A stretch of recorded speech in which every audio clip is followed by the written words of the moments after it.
Hi, I'm Dave. Today I'm going to show you how to get the thump out of the trunk of a 2001 Volkswagen Jetta. And I don't mean your teenage son's stereo. I mean that annoying noise every time you go over a speed bump, up a gravel road, or cross a joint in the pavement. First thing we need to do is put the car in park, secure the emergency brake, and chock the wheel. Find out which side the noise is coming from, jack that side of the car up, remove the tire. Tools necessary for the job will be a impact wrench with a 5/8 inch socket, or a ratchet with a 5/8 inch socket, a 5/8 box end, a 5/8 open end, a crescent wrench, a small hammer. The only part necessary for the repair is a strut mate mounting kit, and this part was relatively inexpensive. I paid $27.67 at Napa with my employee discount. All right, let's get started.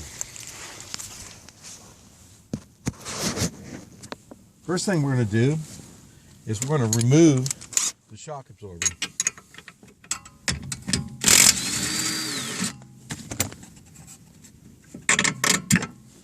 Take the bottom mounting bolt off. There's two mounting bolts on the top.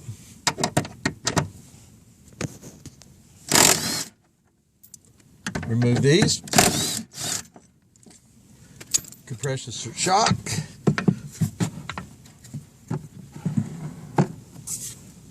Remove the shock. Now you'll be able to see the strut mate.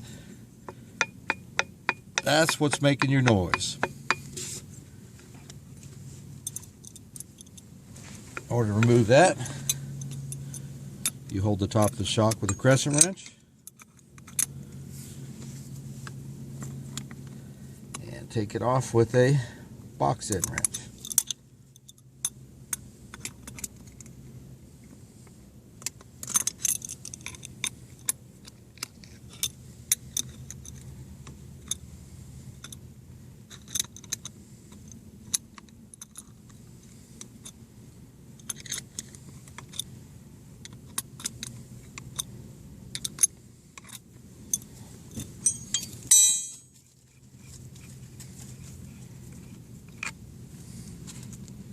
Tap this, and you'll see this is our problem. That's the noise that you hear from the rear of the car. And this is the repair. Reinstall in reverse order, end of thump in the trunk.